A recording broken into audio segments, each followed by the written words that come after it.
What's going on, guys? Unknown Player today. Once again, we're going to be doing another big roundup of a bunch of Destiny 2 topics. So there actually is a new piece of strike loot in the DLC strikes I want to talk about. We're not exactly sure what these items are, but there are a few things I did notice I want to point out to you guys. There is also some kind of new event or activity coming soon to the game, which is going to allow us to unlock 3 of the currently inaccessible and unobtainable catalysts. These, of course, turn your exotic weapons into masterworks. On top of that, Bungie released a bunch of info about a new summer event, the Crucible PTR, exotic armor buffs, and triumphs for Destiny 2 Year 1. There's also an update to those mysterious exotics I mentioned in yesterday's video, and even more random bits and pieces, like an update to matchmaking, for example. So once again, lots to get through today. If you want to support this channel, then hit the like button down below, is greatly appreciated. But without further ado, let's jump into it. So let's talk about strike loot and also new items tied to the new DLC strikes when they're nightfalls. So this is something that's been causing a ton of confusion because it is very up in the air about how stuff works. And also most of us assume there isn't any kind of reward from the current Nocris strike, which is the nightfall. But as it turns out, there actually is. So DMG, one of the Bungie community managers,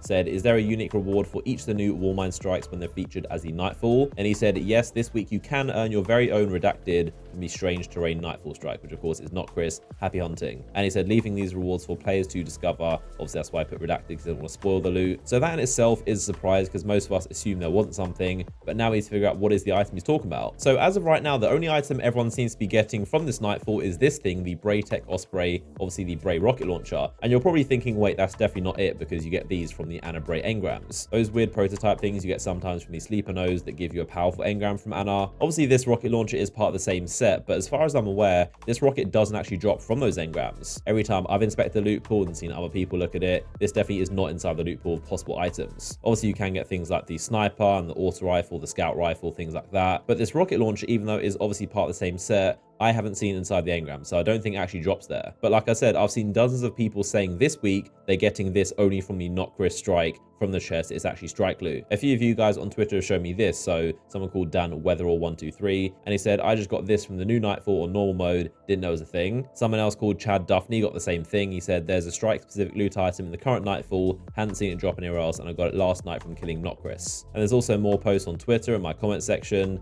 on Reddit and Bungie forums, all saying the same thing. This rocket is dropping from Nocris. Even the fact that all these screenshots are showing it as masterwork as well, pretty much all strike loot is guaranteed to drop as masterwork, so not something you get from Anna Bray, but kind of does indicate it might be strike loot. If there was some kind of other item dropping from this nightfall, we 100% would know about it by now. It'd be all over the internet, people post about it and show pictures and videos, but this rocket is the only thing dropping, so it's safe to assume this is the strike loot. Tweet me an image if any of you guys get this rocket launcher as well and where you got it from. My Twitter, of course, is linked down below in the description. Now, talking about the weapon itself, is it any good? Is it worth going for? So I've compared it to the Sins of the Past, which is pretty much the most well-rounded, just best rocket launcher in all of Destiny 2. This Braytech rocket does have cluster bombs, obviously the best rocket perk in the game. That's why you can compare it to the Sins of the Past and the Curtain Call. Unfortunately, it isn't the best news. It actually loses in pretty much every single aspect. So the Sins of the Past has more velocity, more stability, more reload speed, more handling, and even more aim assist, which I didn't know was a thing. The only stat the Braytech rocket launcher wins in is recoil direction, which is not an important stat at all for a rocket launcher, and only wins by 2 small points. Even though it's base weapons, this rocket is definitely a lot worse. It does have a ton of perks, so maybe depending on how you configure these, it might be able to win in 1 or 2 stats. It has linear compensator or quick launch or countermass, and then it also has the choice of high velocity rounds or implosion rounds or alloy casting. So either way, it's pretty much the same as the Sins of the Past, maybe a little bit worse, and I don't think it's really quite the same level as DFA or Duty Bound, which are amazing weapons. But either way, that is the Braytech Osprey rocket launcher, supposedly the Nightfall strike loot from this week's Nocris strike. So moving on to the next topic, I want to talk about a new activity or mode or thing coming soon to Destiny 2, which is called Armsweek, not Arms Day, but Armsweek apparently. So these seem to be variations on modes we already have right now in the game for both Crucible and PvE, but also with loadout restrictions. So we have one for Crucible which says, train with limitations and a real fight will set you free. That's a quote from Lord Shaxx, and he says, your arsenal is restricted for greater challenge. Use the prescribed loadout, but let no other constraints stop your rampage. There's also one for Strikes, which is called Armsweek Strikes, launches a random Destiny 2 or Curse of Osiris strike requiring a specific weapon loadout. A little bit strange that it doesn't mention Warmind strikes, so I'm not sure how long this has been on the website for. But the thing that does imply this is actually new and will be happening at some point soon is because there are 3 exotic catalysts tied to these activities. So we have an Armsweek Nightfall, which is called the Prospector, shut down the operations of an Ironmonger providing weapons for the Red Legion. So you complete the special Armsweek version of the Arms Dealer Nightfall, and that's going to get you the Prospector exotic catalyst. There's also one for Hard Light, site, so delve deep into the hive-infested arcology in search of missing fire teams. And it's the same for Rat King as well, so that means the Savathun strike, obviously, when it's during Armsweek. So despite the name, it doesn't seem to be any way related to the Arms Day back in Destiny 1.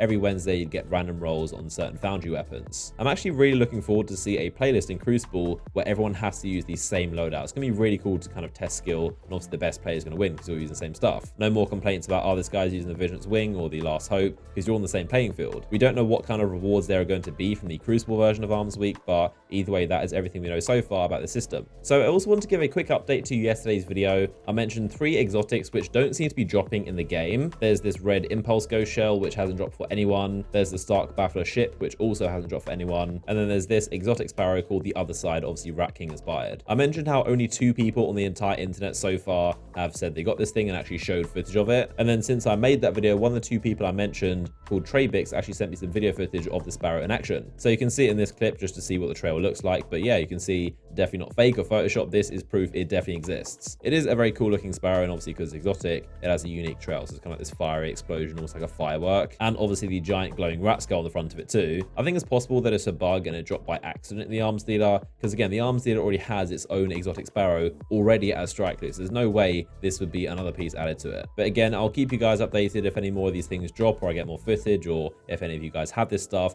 drop me a tweet, let me know, and maybe at some point we'll figure out how to get this stuff because it's very cool looking. So moving on to an update from Bungie, they've re-enabled the matchmaking setting changes they tried to do back in the Warmind launch. These changes, if you don't know, were for solo players. So if you hop into Crucible by yourself, you're less often to match against full teams. Obviously, from time to time, you are still going to match full teams, but when you do, they're going to be slightly less skilled. So there was some kind of bug last week at launch when they tried to enable it, but now they fixed it and re-enabled this setting. Matchmaking is obviously always very messy and hard to test, and even when they do these changes, it's very hard to notice them. But it should be, in theory, a good change, and let me know down below in the comments if you notice better matchmaking as a solo player. So moving on, Bungie updated their roadmap, which of course is their pretty much plan of content and updates and things they're doing to Destiny 2. This covers as early as 2 weeks to midsummer in July, and even September content too. So firstly, it's some very good news. Then only 2 weeks from now, May 29th, we're getting another big update, and this has some pretty good stuff. So Faction Rally is going to return with all its overhauls and changes and improvements. I made a video recently talking about the new exotic catalyst tied to each faction,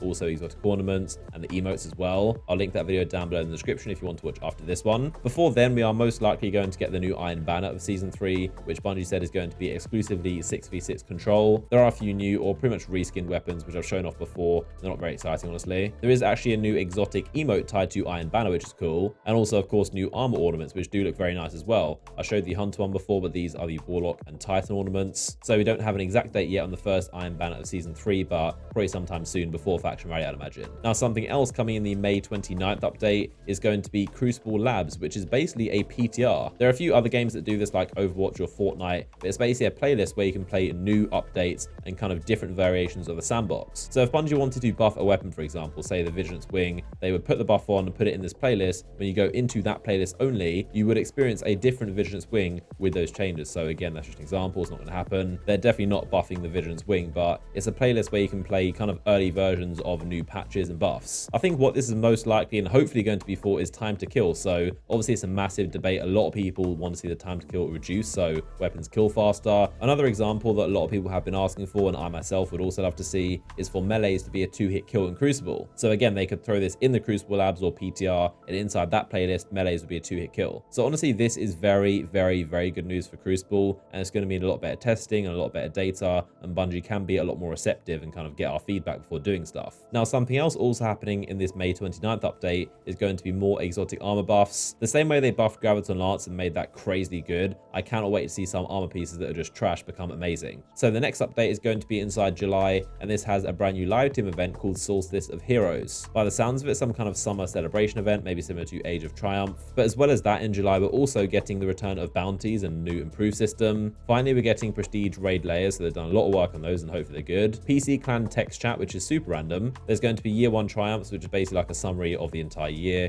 You get new loot, I think, and also like in real life loot, like a t-shirt. I mean, previously these triumph events have always brought record books, so hopefully that's the thing too. And then also in July, there's going to be even more exotic armor buffs, so that's going to be round 2 of that. And then of course in September is going to be the big comet expansion, which I can't wait for them to reveal. And alongside that entire expansion, we're getting gear collections, records, weapon slot changes, so primary, secondary, and heavy. Weapon randomization, which is their form of random weapon rolls and the kind of improved loot system and mods 2.0, and also new gameplay modes and more yet to be revealed. So of course that's all going to be shown off at E3. That's why there's nothing on the roadmap for June, because they're revealing this big Comet DLC. Something else I noticed is that instead of calling it Season 4 in September, they're calling it Year 2 Season 1, which honestly I'm not a fan of. It's a very messy and complicated name. Instead of just calling it Season 4, you'll call it Destiny 2 Year 2 Season 1 or Season 2. It's just a very long and messy name. It is definitely really nice to see an update coming so soon, literally 2 weeks away in May 29th. Normally every time Bungie do this, it's like a month and a half away and you gotta wait for it, but it's coming very soon. And then of course shortly after that, E3 is going to be the big Comet reveal, so